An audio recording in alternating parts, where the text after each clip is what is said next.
Hi guys, good morning, good morning. Dito tayo ngayon sa Samar. Pauwi tayo ng Mindanao. Grabe, ang pangit ng daan dito. Kita nyo, oh.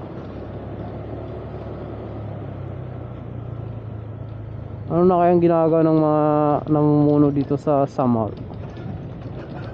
Itong trape, ano na to dito, itong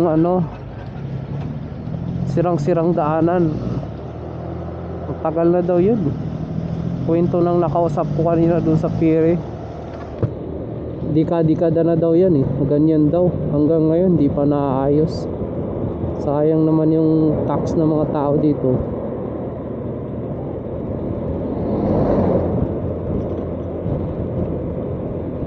Uy, lubak.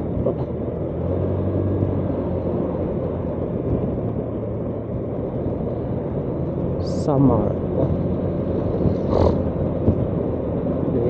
Kita mo yun, ang daming lubak.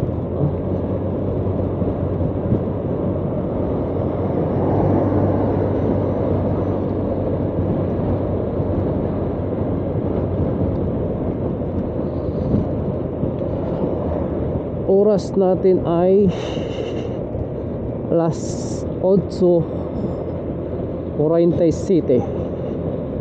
Kanina pa ako bumibiyahe, kagabi pa, ay hapon, umaga, hanggang ngayon biyahe pa rin. Isang oras lang tulog.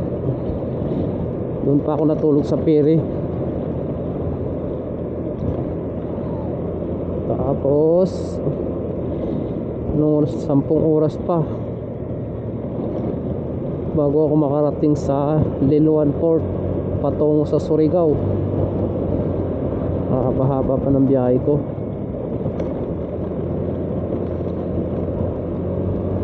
Papunta sa amin sa Cotabato City. Sana ganito na lang lagi, oh. Maganda yung daanan. Putsa doon sa banda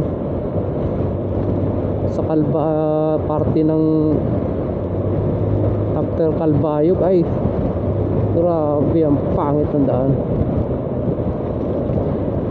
Basta dito sa Samar lang napakapangit ng daan eh.